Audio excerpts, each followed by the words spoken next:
Today, I'm reacting to world leaders' watches, or watches of world leaders, or presidents, and queens, and kings. Important people's watch collections. Why do I see a baby photo? You need to guess who these people are. Oh, is this the challenge? This is too obvious. I think Barack Obama is like the Paul Newman of my time. Coolest man alive. That was very f***ing easy. That's got there. That's an F91. I have one. Let me get it.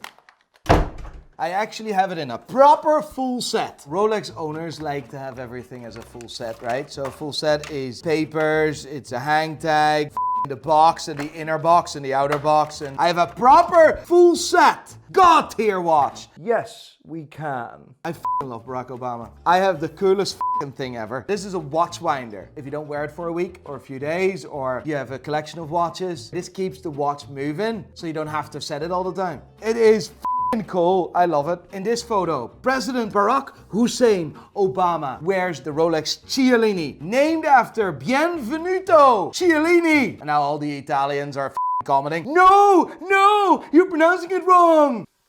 Why did you stop? Benvenuto Cialini was an Italian sculptor. Sculpture? He was making sculptures. The Rolex Cialini is the dress watch line of Rolex. Reference number 50509. Made in solid white gold, 39mm, an incredible leather strap, just an incredible watch. So basically I'm gonna see another baby photo now. Oh yeah, I'll probably be able to guess this one. Jesus Christ! He wasn't the prettiest of babies, was he? This is too easy. What watch is that? The case design of this watch looks a bit like a Patek Philippe Calatrava, but the strap gives it away that it's just a cheap one. Just a shitty strap, like. It's a Pulsar. It's so unclear to see, but it could potentially be that watch. I don't believe it's anything expensive, like. Boys! Your watch is I have no idea what this is. This could be a school photo of my parents. My dad would have longer hair, you know what I mean? He was a proper hippie. They look cool, like, I mean, for their age group or something. The one on the right with that hair here, he looks really cool. He's like, I just nailed a bird before this photo. The middle one is like, I like chocolate. I like chocolate. Person on the right to the person on the left. The middle one was watching while eating chocolate. The dress sense of that girl could be French. The President of France, Emmanuel Macron. What is his name? Emmanuel Macron. I've heard his name on TV. Oh, that's nice. He cut his hair.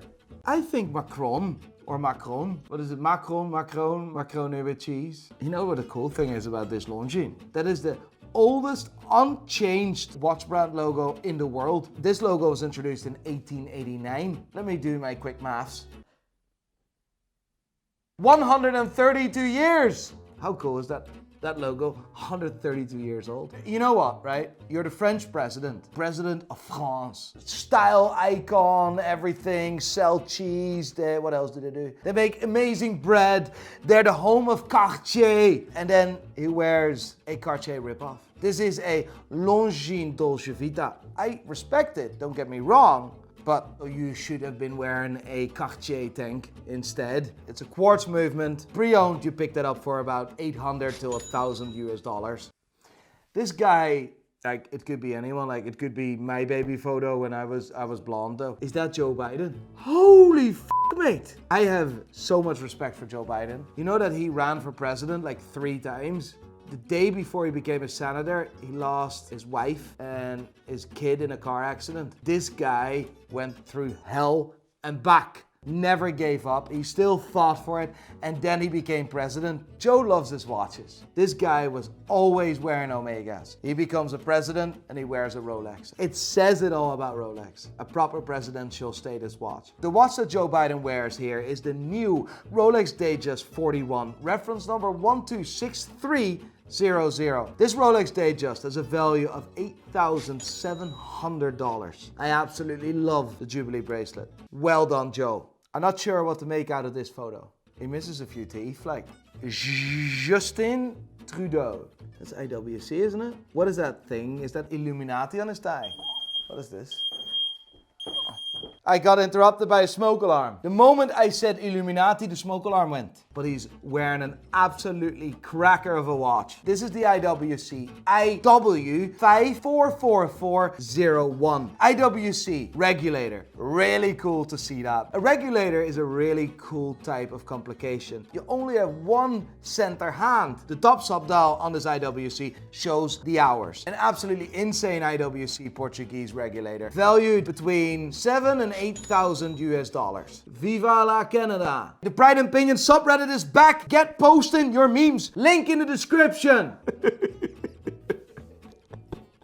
He hasn't really changed, has he? F me. How are you, Kim? Kim Jong Un. He looked depressed when he was a kid. Ladies and gentlemen, we're not only doing world leaders, but also dictators today. That's a Movado. You know how you can see that it's a Movado? At 12 o'clock, you see that ball? It's a bit of a circle. Mate, that watch is way too small for his wrist. That's unacceptable. How did he get that watch? Because Movado is American, and I thought that they're not allowed to have any American products or something. Cheeky bastard. Movado finds its origin in Switzerland in 1881 and changed their name to Movado in 1905, the same year that Hans Wilsdorf started Wilsdorf and Davis, which is now called Rolex. In 1983, Movado was bought by an American company, and therefore we call Movado now an American watch brand. Their movements still come out of Switzerland though, therefore they are allowed to say Swiss made. It's actually very hard to value this watch accurately, but I would value it if it's solid gold between $3,000 and $4,000. Knowing Movado, it could also be gold plated. It could then be between $500 and $1,000. There's a girl, Queen Elizabeth. What a unbelievable woman. The Queen loves her watches. I have seen her wearing several different Patek Philippe's. There's one watch I want to highlight of the Queen. The Patek Philippe 4975 1G. This watch was specifically made for Her Majesty. Absolutely insane watch with a pearl bracelet. The Queen actually loaned this watch to Patek Philippe so they could exhibit this watch in 2015. Can you imagine being so important that Patek Philippe makes a watch specifically for you? That's what Casio should do for me. If this watch will ever go for sale, this could potentially be the most expensive ladies' wristwatch ever sold. But I think that this watch will forever stay within the royal family. You can't put a value on this watch. This watch is priceless. A young Adolf Hitler, Vladimir Putin. I was close. I've nothing against you, Putin. Vladimir Putin, he has some insane collection of watches. I want to highlight one specific piece from Vladimir Putin, and that's the A. Long & Söhne Turbograph, a tourbillon perpetual calendar, but also a split-second chronograph. An absolutely insane watch. This is the watch you put on and your this is Putin's sign that he wants to take back Germany. The perpetual calendar will tell you the day, the month, will tell you if it's a leap year. If you keep this watch running for 500 years, it stays accurate for 500 years. That's just insane with a mechanical watch. Keep in mind, there's no batteries, there's no memory. Everything you see here is done by levers, gears. A tourbillon is absolutely useless in a wristwatch. A tourbillon, however, was very important for accuracy for pocket watches. Nowadays, it's more a novelty. And then the split-second chronograph. A chronograph which you can start and stop, but you can also call out a second hand, meaning that you can measure 2 events at the same time. That is insane. Therefore, this watch has a value of $500,000. I think we should do a Putin video at a certain point in life. Nah, I don't want to make it more famous.